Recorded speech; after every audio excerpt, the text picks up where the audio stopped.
बहुत स्वागत है आपका चौकस भारत में। मैं आपका दोस्त ब्रजेंद्र। ठाकुरों पर रार, राजनीतिक माहौल जो है वो काफ़ी गर्म हो चुका है। जात पात की राजनीति लग रही है कि फिर से हावी होने वाली है, लेकिन इसके पीछे की कहानी क्या है, इनसाइड स्टोरी कैसी है, कौन स्क्रिप्ट लिख रहा है और कौन इसे पटल पर ला रहा है, ये सारी कहानी को जानना अत्यंत आवश्यक है। चलिए इस बाबत आज बातचीत करेंगे। लोजपा रामविलास के प्रदेश सचिव हैं हमारे साथ रंजन जी। इन्हीं से हम बातचीत करेंगे कि क्या लग रहा है रंजन जी, पूरा माहौल जो है अब जात पात पर टिकने वाला है फिर से। बहुत पहले आपने देखा होगा अपने युवा काल में ही कि किस तरह से जात पात अपने राज्य में हावी था और जात पूछ पूछ कर उनकी पूजा की जाती थी। बहुत अरसे बाद ये कहानी फिर से दोहराई जा रही है, यहाँ तक कि सदन में ये बात गूंज रही है। और अब एक जो पार्टिकुलर कास्ट है, अगर हम राजपूत की बात करें, ठाकुरों की बात करें, तो वहाँ से एक अलग जो संदेश है वो निकल के आ रहा है।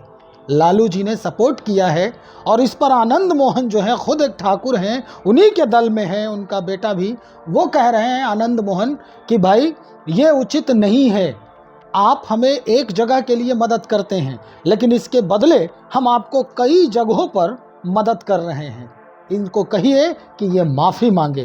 कहाँ तक उचित है ये पूरा रार जो जाति पर छिड़ गया है?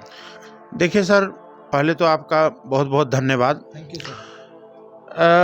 ये सारी कहानी के पीछे एक मानसिकता है, जो मानसिकता कहीं ना कहीं बिहार में के जनता के बीच में बोया जा रहा है।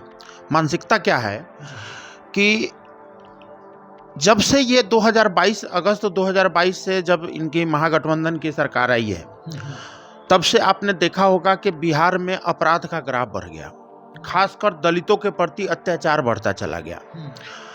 और अत्याचार का आलम ये रहा कि अभी विगत कुछ दिन पहले जैसे मनोज झा जी जब बयान दिए हैं, उससे ठीक उसी समय पर खुसरूपुर में एक घटना घटती है जिसमें दलित महिला के निर्वस्त्र करके और कुछ वहाँ के स्थानीय दबंगों ने मात्र महज 1500 रुपया के लिए जिस तरीके से निरसनकृत किया है वहाँ पर। और आए दिन आपने सुना होगा, अभी फतुहा में एक गोली मारकर मर्डर कर दिया, अभी कल ही परसों की घटना है।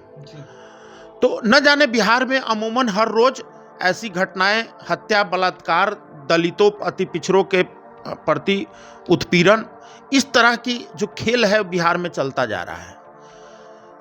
कहीं ना कहीं इन सब चीजों को दबाने के प्रयास करने का एक नतीजा है महागठबंधन सरकार का, जिसको मनोज झा जी जैसे लोगों को इन्होंने मोहरा बनाया है।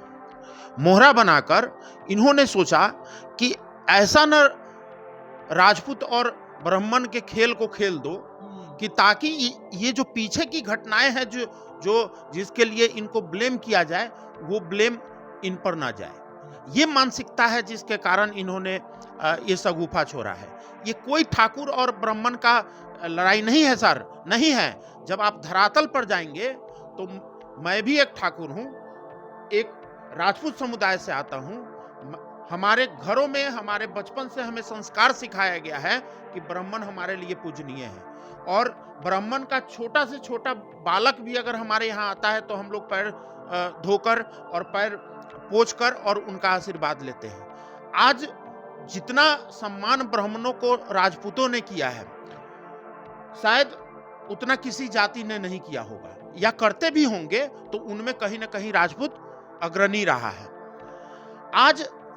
आज जो परिस्थिति ये पैदा कर रहे हैं, इन्होंने कभी आज तक बिहार के डेवलपमेंट की बात नहीं की। इन्होंने कभी भी बिहार में बढ़ता हुआ अपराध में बात नहीं किया। इन्होंने राजद के जो अभी ऑल इन ऑल हैं, तेजस्वी प्रसाद यादव जी, जब से हमारे आदरणीय लालू जी बीमार रहने लगे, तो तेजस्वी प्रसाद जी जिस तरीके से घोषणा किया था 2020 के चुनाव में कि पहली कैबिनेट के पहले हस्ताक्षर से मैं 10 लाख नौकरी दूंगा, नौकरी दिया। वो दवाई, सिंचाई, कराई, कार्रवाई, ये सब जो सगुफा था बिहार के अंदर, कहाँ गया? उस पर ए टू जेड की जब बात किए तो क्या आप ए टू जेड की बात करते हैं? आप बताइए कि सवर्ण कोटे से एक भी मंत्रिमंडल राजद के खेमे से क्यों नहीं है? एक थे भी तो बाहर हो। वो तो चले गए। आज 13 महीने के सरकार में सवर्ण की मौजूदगी क्यों नहीं है उनके तरफ से? तो ये सब सोचने की बात है सर, इसके पीछे की मानसिकता को रीड करने की जरूरत है। बिहार की रंजन जी, हम समझ आपको रही है। याद दिला दें कि इस विधानसभा में जीतने वाले जो अगड़ी जाति के लोग हैं, अगर कहा जाए तो लगभग 62 या 65 हैं। सर, आप जिस ठाकुर की बात आप कर रहे हैं, लगभग बिहार समेत पूरे भारतवर्ष के लगभग 500 साढ़े 500 विधानसभा पर राजपूत मतदाताओं का सीधा असर है। बिहार में 35 से 40 विधानसभाओं पर सीधा असर है। लगभग 7 से 9 ऐसे लोकसभा क्षेत्र है जहां पर सीधा असर है। मैं किसी जाति पर वो नहीं कर रहा। जो डाटा आप देख रहे हैं, आंकड़ा देख रहे हैं, ये आंकड़ा उन लोगों को मुबारक हो। हमारे नेता, हमारी पार्टी बिहार फर्स्ट और बिहारी फर्स्ट के विजन को लेकर चलते हैं। हम लोग जाति पाति का राजनीति नहीं करते हैं। हमारे जो नेता हैं, हमारे जो पार्टी है, वो उसका टैग लाइन है, धर्म न जात हम करें सबकी बात। हम लोग सबकी बात करते हैं। ये जो डाटा है ये उनको मुबारक हो। जिस तरीके से ये जाति को इनको टारगेट कर दो उनको खुश करने के लिए, उनको टारगेट कर दो उनको खुश करने के लिए। हमारे लिए एक ही जाति है, गरीबी और अमीरी। हम गरीबों की लड़ाई लड़ते हैं। वो गरीब राजपूत में भी होगा, ब्राह्मण में भी होगा, दलित में भी होगा, अति पिछड़ा में भी होगा। गरीब की सर भूख गरीब ही जानता है, वो अमीरों को नहीं समझ आएगी। जो यादवों में जो अमीर हैं, जो अति पिछड़ा में अमीर है, हम उनकी बात नहीं कर रहे हैं। लेकिन सवर्णों में जो गरीब है, हम उनकी बात कर रहे हैं। जो अति पिछड़ा है में गरीब है, उनकी बात कर। हम लोग दलित, वंचित और शोषित जो समाज में लोग हैं, जो अंतिम पौदान पे बैठे हुए समाज में लोग हैं, हम उनकी बात। जब तकलीफ तब होती है जब इसी देश में, इसी 21वीं सदी में महज 500 रुपये और 1500 रुपये के लिए किसी दलित महिला को निर्वस्त्र कर दिया जाता है। अरवल में ऐसी तरह के कुछ साहूकारों ने कुछ चंद पैसों के लिए एक औरत को जिंदा जला दिया गया, जिसकी मासूम बच्ची, हमारे नेता आदरणीय श्री चिराग पासवान जी के साथ मैं भी वहां गया था। दिल दहल गया सर। एम्स में उनकी बच्ची, उसकी 7 साल 6 साल की बच्ची एडमिट थी, बाद में उन्होंने दम तोड़ा।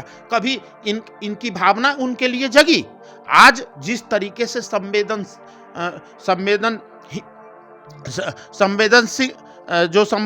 संवेदनशीलता है, उसकी प्रकाष्ठा को इन्होंने पार कर दिया है। आप जरा सोचिए कि जिस तरीके से जब इंसानियत ही नहीं रहेगी तो ऐसी राजनीति करके क्या फायदा। आज आप अपनी इंसानियत पे तो सोचिए कि जिस तरीके से आप इंसानियत को नहीं बचा पा रहे हैं, तो आप जाति को कैसे बचाएंगे? अच्छा, ये जो पूरा मोड़ दिया जा रहा है, पूरा माहौल जो बदला जा रहा है, अब इसके पीछे क्या रणनीति हो सकती है? रणनीति है, साफ है कि 2024 में ऐसा उन लोगों को भय लग रहा है कि नरेंद्र मोदी जी दोबारा आएंगे। तो भय नहीं, ये सच्चाई है, दोबारा आएंगे और 400 से अधिक सीट लेकर आएंगे। एनडीए की सरकार पुनः केंद्र में बनेगी। आज कहीं ना कहीं ये मानसिकता और सोच का नतीजा है कि आपको पता होगा कि महागठबंधन के जितने भी लोग हैं ना, उसमें से अधिकतर लोग मैं कह रहा हूं उनके वोट बैंक के जो अपने आप को कहते हैं ना, मैं 30% और 25% का मालिक हूं, 25% में से 80% जो है पहले सनातनी है और मोदी जी को वोट देने के लिए तैयार है। केंद्र में मोदी ही चाहते हैं। वो जाकर पूछिए 40 साल के नीचे के युवाओं से, उनको चिराग पासवान दिखते हैं, उनको नरेंद्र मोदी दिखते हैं। वो कहते हैं बिहार में चिराग पासवान चाहिए और केंद्र में हमें नरेंद्र मोदी चाहिए, और पुनः वो सरकार फिर से। आखिर में हम आपसे एक सवाल और कर रहे हैं। हाल फिलहाल में अगर अगस्त की बात करें तो 15 अगस्त के आसपास ही सवर्ण आयोग का एक रिपोर्ट आया था। बड़ा चौंकाने वाला रिपोर्ट था वो। सवर्णों की जो हालिया स्थिति है, खास करके सवर्ण युवाओं की बेरोजगारी और जमीन जायदाद भी बहुत कमतर, पढ़ाई लिखाई भी एकदम से बद स्तर जो होता है उनका, उस स्तर पर पहुंच गया है। रिपोर्ट ये बता रहा है कि 80% जो सवर्ण युवा हैं वो ग्रेजुएशन भी नहीं कर चुके हैं। गांव में जमीन नहीं है, बिक गई है जमीनें, अब खाने के लिए भी लाले पड़ रहे हैं। और अब चुनावी माहौल में फिर से ये अगड़ी और पिछड़ी की कहानी शुरू हो गई है। सदन में ये बात छेड़ी जा रही है, सदन की बात पूरा भारत सुनता है, पूरा भारत देखता है। क्या प्रभाव पड़ने वाला है इस चुनाव पर? नहीं, देखिए, आज जिस तरह से सवर्ण रिपोर्ट आप बता रहे हैं कि सवर्ण रिपोर्ट के हिसाब से 80% जो युवा हैं वो अपना शिक्षा नहीं ले पा रहे हैं, तो कहीं ना कहीं इसमें भी राज्य सरकार का ही दोष होता है। आप जरा सोचिए, कोई भी सरकार किस लिए जाना जाता है? बुनियादी सुविधाओं के लिए जाना जाता है। बुनियादी सुविधा में क्या आता है? शिक्षा आता है, स्वास्थ्य आता है, इंफ्रास्ट्रक्चर आता है, लॉ एंड ऑर्डर आता है। ये 4 चीजें होती हैं जो कम से कम एक रोजगार, शिक्षा, स्वास्थ्य। तो शिक्षा का लेवल ये है कि यहाँ पॉलिटिकल साइंस कहने वाले को बिहार का टॉपर बना दिया जाता है। ये किसी और के मुख्यमंत्री काल में तो नहीं हुआ ना, किसके मुख्यमंत्री काल में हुआ? स्वास्थ्य का लेवल ऐसा होता है कि जिस हॉस्पिटल में आंख का इलाज कराने जाते हैं वहीं से आंख निकलवा के आना पड़ता है। अब मुख्यमंत्री जी को अपना आंख ठीक कराने के लिए 1200 किलोमीटर दूर चार्टर प्लेन से जाते हैं। शिक्षा पर बजट में सबसे ज्यादा खर्च दिखाया जाता है हर साल। बजट की बात नहीं है, बात ये जितना भी आप देख रहे हैं 40,000 करोड़ की जो बजट है शिक्षा का, ये लूट मार मचा हुआ है। एक के पाठक जैसे सगुफा को छोड़ दिए हैं, रक्षाबंधन की छुट्टी ये कर दो वो कर दो, क्या इससे पढ़ाई होगी?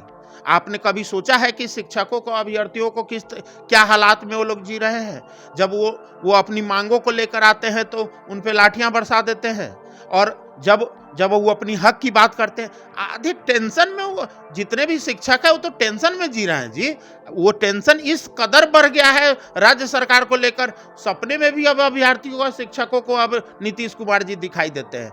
जब मन ही खुश नहीं रहेगा तो काम कहाँ से सही तरीके से करेंगे? शिक्षा का आलम यह है कि बिहार से पढ़ा हुआ कोई भी बच्चा चपरासी की नौकरी नहीं ले सकता, लेकिन यही बिहारी प्रतिभा जब बाहर के संसाधनों का, बाहर के इंफ्रास्ट्रक्चर का इस्तेमाल करता है तो IAS, IIT जैसी संस्थान में दाखिला लेकर और बिहार के नाम को परचम लहराने की कोशिश करता है, और किया है। और ऐसा आप जाइए देखिए, अगर यही सोच का उपज है ना कोटा, यही सोच की उपज है ना दिल्ली का मुखर्जी नगर, जाइए ना देखिए, पूरे बिहारी, जितने भी पढ़ाने वाला है बिहारी है, पढ़ने वाला बिहारी है, खाना खिलाने वाला बिहारी है। व्यवस्था दिल्ली और राजस्थानी है, वो व्यवस्था बिहारी क्यों नहीं हो सकता है? तो आज ये मानसिकता सोचने का विषय है। आज इंफ्रास्ट्रक्चर देने में आप विफल हो गए मुख्यमंत्री जी, स्वास्थ्य का इंफ्रास्ट्रक्चर देने में विफल हो गए, रोजगार देने में हो गए, और जिस तरीके से आप लॉ एंड ऑर्डर की बात कर रहे हैं, तो उस लॉ एंड ऑर्डर को छुपाने के लिए, उसके नाकामी को छुपाने के लिए आपने एक नया जाति का सगुफा छोड़ दिया, ब्राह्मण भर से राजपूत। तो धन्य हो, आपको सैल्यूट है ऐसी जातिवाद पर। हमें नहीं करनी ऐसी जातिवाद की राजनीति, हम लोगों को बिहार फर्स्ट और बिहारी फर्स्ट की राजनीति करनी है। धन्यवाद। चलिए, बहुत शुक्रिया जानकारी देने के लिए। तो रंजन सिंह जी हमारे साथ लोजपा रामविलास के प्रदेश सचिव हैं और ये बातचीत कर रहे थे।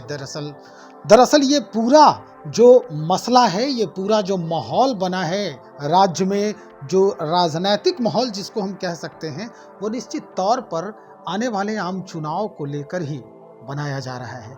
और ऐसे में जो समझने वाले लोग हैं, जो इस बात को भलीभांति बूझ रहे हैं, समझ रहे हैं, उनका जो स्टैंड है वो बिल्कुल क्लियर है, अंडरस्टैंडिंग बिल्कुल साफ है कि क्या कुछ चल रहा है, और इस पर ज़्यादा कुछ बवाल करने की भी ज़रूरत नहीं है। ऐसे लोग ये भी कह रहे हैं, ऑफ कैमरा भी कह रहे हैं, ऑन कैमरा भी कहीं कहीं ये बातें आ रही है कि भाई इस पर ज़्यादा रार छीरने की ज़रूरत नहीं है, क्योंकि ये मसला कहीं और से ही लागू किया जा रहा है। इस मसले पर कोई और हवा दे रहा है, उस हवा को दबाने की ज़रूरत है। खैर, क्या कुछ होता है, कैसे परिवर्तन होते हैं, हम इन सारी बातों के पीछे लगे हैं, आपको बताएंगे। बने रहें हमारे साथ। बहुत शुक्रिया आपका।